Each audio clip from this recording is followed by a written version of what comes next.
تو بتائیں کیا ہوا تھا۔ اس نے ڈرتے انہیں سب بتا دیا تو انہوں نے سر ہلایا۔ کیا نام تھا اس لڑکے کا؟ مجھے نہیں پتا۔ اوکے کوئی بات نہیں، ڈرنے کی ضرورت نہیں، آپ کو کوئی بھی مسئلہ ہو آپ مجھے انفارم کر سکتی ہیں۔ یو میں گو ناؤ، انہوں نے کہا تو اس نے نم آنکھوں سے سر اٹھایا۔ اگر یہ بات اس کے بابا کو نہیں وہ باہر نکلی تو وہ کچھ دور کھڑا شاید اسی کا منتظر تھا۔ وہ پاس سے گزری، رکی اور اپنی نم معصوم جھیل جیسی آنکھیں اٹھا کر اس کی طرف دیکھا۔ آئی ہیٹ یو، یہ 3 الفاظ ادا کرتے اس کی آواز رند گئی تھی۔ وہ دوڑتے ہوئے وہاں سے نکل گئی۔ یہ پہلی بار اس نے سنا تھا خود کے لیے، اور اب وہ نہ جانے کتنی بار سننے والا تھا۔ اس نے 11:15 بجے کا انتظار نہ جانے کیسے کیا تھا، اور پھر وقت آن پہنچا تھا۔ وہ خاموشی سے اس شخص کے ساتھ باہر نکل گئی تھی۔ کسی نے بھی ان سے نہیں پوچھا تھا کچھ، شاید درید یزدانی کا خوف تھا۔ وہ باہر گئی تو وہ اپنی گاڑی میں موجود تھا۔ وہ پیچھے بیٹھی تو اس نے گاڑی زن سے بھگائی اور مین روڈ پر ڈالی۔ تمہیں پتہ ہے ہم کہاں جا رہے ہیں؟ اس نے سامنے والے آئینہ اس پر سیٹ کرتے کہا۔ نہیں، اس نے کہتے کھڑکی سے باہر دیکھا۔ میرے فلیٹ، اس نے کہتے کچھ جاننا چاہا، لیکن اس لڑکی کے چہرے کے تاثرات ہن نواز تھے۔ اس نے سر جھٹکا۔ سب ایک جیسی ہوتی ہیں، اس نے دل میں سوچا، اور گاڑی کی سپیڈ بڑھائی۔ آج اسے اپا کا فون آیا تھا۔ وہ اس محلے دار لڑکی کو بچانا چاہتی تھی جو ان کے دوست کی بیٹی بھی تھی۔ اس نے ویسا ہی کیا تھا۔ ان کا کہنا تھا وہ اسے منظر عام سے 2 سال کے لیے غائب کر دے۔ اس کی سوتیلی ماں اور تایا کی ضمانت کل تک ہونے والی تھی جس سے وہ انجان تھی۔ اس کے باپ کو انصاف نہیں ملا تھا۔ وہ SHO کیسے اسے وہاں سے نکلوا لایا تھا۔ اس اندھے قانون کو دیکھتی وہ من ہی من میں مسکرائی تھی۔ اپنے تمام لوگ جو اونچے عہدوں پر فائز ہیں ان سے کبھی نہیں پوچھا جاتا کہ وہ کیا کرتے ہیں۔ اس کے چہرے کی تلخ مسکراہٹ آگے بیٹھے درید یزدانی نے بھی دیکھی تھی۔ اس نے گاڑی جھٹکے سے روکی تو وہ اس کے پیچھے اتری اور اس کے ساتھ اسے پیچھے چلنے لگی۔ تیسری بلڈنگ کے روم نمبر 46 میں آئے تھے۔ وہ فلیٹ اچھا خاصا وسیع تھا۔ اس نے اسے دیکھا جو جوتے اتارتے اب وہیں صوفے پر بیٹھ گیا تھا۔ بیٹھ جاؤ لڑکی، اس نے کہا تو وہ بھی بیٹھ گئی۔ اس 1 سال میں کیا کرو گی؟ ظاہر سی بات ہے اپنے آپ کو پالنے کے لیے کام تو کرنا پڑے گا۔ اس نے سر اٹھا کر اس شخص کو دیکھا۔ ایسے مت دیکھو، تم سارے کام میرے کرو گی بنا معاوضے کے۔ بھائی تمہیں اس جیل سے نکلوا کے لایا ہوں، اتنا تو بنتا ہے۔ اس نے سر ہلایا۔ آگے کیا ہمارا والا تھا وہ انجان تھی، لیکن تھوڑی سی پرسکون کے زندگی میں اس کال کوٹری میں نہیں گزارنے والی تھی۔ کہیں بھی کام کر لوں گی، آپ کوئی جگہ اتنے آسان ایک ساتھ نہیں کرتا۔ آج کر دیا ہے، وقت کے ساتھ ہو سکتا ہے آگے بھی کر دوں۔ اس نے جمائی لیتے بیزاری سے کہا۔ یہاں میرے کمرے کے علاوہ ایک گیسٹ روم ہے، اب وہ تو تمہیں نہیں دے سکتا۔ یہ باہر لاؤنج ہے اور ایک سٹور، جہاں رہنا ہے دیکھ لو۔ وہ کہتا اٹھ کر چلا گیا۔ اس نے اس فلیٹ میں موجود آخری دروازے کی طرف دیکھا اور اس کی طرف چلی گئی۔ وہ ایک چھوٹا سا سٹور روم تھا، لیکن زیادہ سامان نہ تھا۔ وہ صفائی کو کل پر ڈالتی، چادر وہیں رکھتی، وہاں موجود گدے پر لیٹ گئی جو وہیں پڑا تھا۔ وہ اس کے اعصاب اس قدر تھک چکے تھے وہ بس نیند لینا چاہتی تھی۔ پھر وہ کل کی فکر سے آزاد آنکھیں موند گئی، یہ جانے بنا کہ زندگی اس سے کیسے امتحان لینے والی ہے۔ درید تم بلواؤ اسے فون کر کے۔ باسط نے اسے آنکھوں سے ٹھنڈے رہنے کی تلقین کی تھی۔ درید نے بچے جبڑوں سے ملازم کو آواز دیتے فون لانے کو کہا۔ پاپا کو وہ ابھی بعد میں بتاتا یا شاید بتاتا ہی نہ۔ اس کی بہن کا معاملہ تھا، باپ کے گھر آنے کا انتظار نہیں کر سکتا تھا۔ وہ تیش سے یہاں وہاں چکر لگانے لگا۔ جوان خون تھا جو جوش مار رہا تھا۔ رباب بیٹھ جائیں، اسے ڈرتا دیکھ کر باسط نے کہا تو وہ بیٹھ گئی۔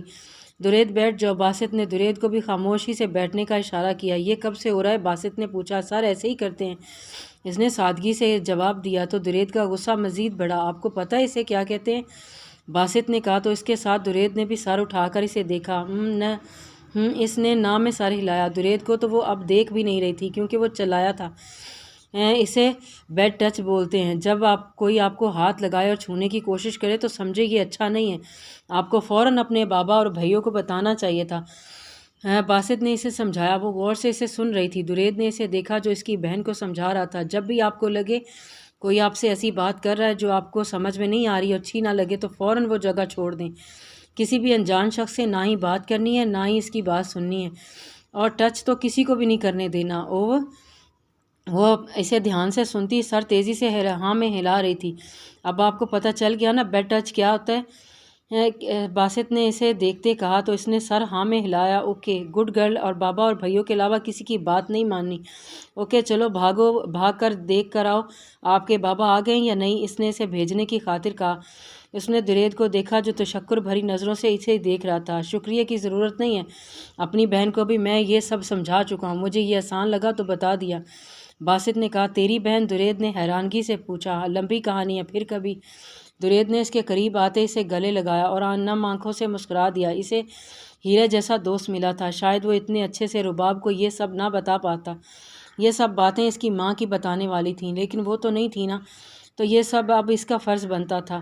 اس کے بعد اس نے کوئی کلاس لی ہی نہیں تھی۔ پہلے ہی دن یہ سب اس کا ننھا دماغ سہ نہیں پا رہا تھا۔ وہ باہر نکلی، اس کے بابا نے ڈرائیور کو وہیں روکنے کا کہا تھا، سو وہ انہی کے ساتھ ہی یہ کہتی باہر آ گئی تھی کہ آج پہلے دن ایک ہی کلاس تھی۔ وہ گھر چلی گئی اور سارا دن اپنے کمرے میں بند رہی۔ اسے نہیں جانا تھا وہاں واپس، اس جگہ جہاں اتنے گندے لوگ ہیں۔ تبریز شاہ نے اسے جاتے دیکھا تھا، اس کا دل خالی تھا۔ ان سب کے بعد وہ کندھے اچکتے آگے بڑھ گیا۔ پھر پورا دن وہ اسے کہیں نظر نہیں آئی تھی، شاید جا چکی تھی۔ ڈرپوک ہرنی، اس نے پہلا خطاب دے دیا تھا اسے۔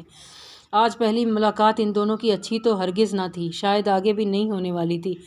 اس نے کبھی یہ فضول کی حرکتیں اس سے پہلے نہ کی تھی، لیکن اب کر رہا تھا، کسی خاص مقصد کے تحت۔ وہ گھر آ کر اپنے کمرے میں چلا گیا۔ گھر میں بھی اس کی کہاں کسی سے زیادہ بنتی تھی۔ شام کے کھانے کی میز پر اس کی ماں اور سوتیلے باپ موجود تھے۔ کب ختم ہو رہا ہے تمہارا آخری سیمسٹر؟ اس کے باپ نے منہ میں نوالا ڈالتے ہوئے پوچھا۔ 4 مہینوں میں، اس نے بنا ان کی طرف دیکھتے جواب دیا تھا۔ اس کی ماں فون پر مصروف تھی، کھانے کے ساتھ ساتھ ویسے بھی انہیں کہاں کسی میں دلچسپی محسوس ہوا کرتی تھی۔ اس کے بعد بزنس میں آؤ، بہت پیسہ لگایا ہے تم پر میں نے، ذرا مجھے بھی فائدہ پہنچاؤ کوئی۔ جی ڈیڈی، جلدی ہی۔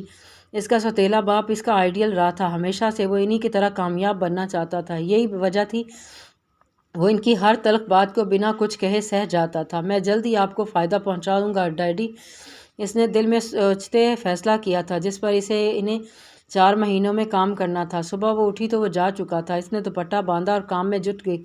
وہ فلیٹ بظاہر تو صاف دکھ رہا تھا، لیکن تھا نہیں۔ سارا سامان گھر کے دروازوں الماریوں میں چھپایا گیا تھا کہ گھر صاف دکھے۔ اس نے سب نکال کر کوڑے کا ایک تھیلا بنا ڈالا، اور اب اس کی کمر کی حالت نازک تھی۔ شام کے 7 بجے اس نے سارا فلیٹ سوائے اس کے کمرے کے چمکا ڈالا تھا۔ اس نے اس کے کمرے میں جانا مناسب نہ سمجھا تھا، یہی وجہ تھی اس کے دروازے کے پاس بھی وہ نہیں گئی تھی۔ صبح اس نے کچن میں موجود ڈبل روٹی کے 2 پیس کھائے تھے۔ اب اس کی بھوک سے جان نکل رہی تھی، لیکن گھر میں کھانے کو کچھ نہ تھا۔ وہ بار بار پانی پی کر خود کو تسلی دیتی کہ شاید وہ آتا سامان لے آتا۔ شام 8:30 بجے اس کی واپسی ہوئی تھی۔ شام صاف گھر کو دیکھ کر اس کا دل پر اچھا تاثر پڑا تھا۔ اس نے کھانے کا شاپر کچن میں رکھا تو اس کی بھوک پھر سے چمک اٹھی تھی۔ کھانا نکالو، میں فریش ہو کر آتا ہوں۔ اسے اپنے کمرے میں چلا گیا تھا۔ کچھ دیر پہلے جو اس پر اچھا تاثر پڑا تھا وہ پل میں زائل ہوا۔ لڑکی، وہ چیخا۔ وہ جو سامان نکال رہی تھی چونکی اس کی طرف گئی۔ میرا کمرہ کس نے صاف کرنا تھا؟ وہ گھرایا۔ وہ مجھے لگا آپ کو برا لگے گا۔ کس چیز کا؟ اس نے بیزاری سی اس کی شکل دیکھی جو دوپٹے میں لپٹی تھی۔ آپ کی پرسنل چیزوں کو ہاتھ لگانے سے، اس لیے نہیں کیا۔ وہ اس کی آواز سے ہی ڈر گئی تھی، لیکن ہمت کرتے بولی، گھر کی ملازمہ کو اجازت ہوتی ہے تو تم بھی کر سکتی ہو، کل مجھے یہ صاف ملے۔ اس نے پل میں سے اس کی اوقات یاد دلائے۔ اس کے منہ پر دروازہ بند کیا۔ اس کا دل پل کے لیے دکھا تھا، لیکن پھر اس نے گہری سانس بھری کہ یہی زندگی تھی لیکن اب تک وہ محفوظ تھی۔ وہ کیسا بھی تھا، کم سے کم اس کے ساتھ حد میں رہا تھا، نہ زیادہ بات کی تھی۔ اس کے لیے یہی باعث راحت تھا۔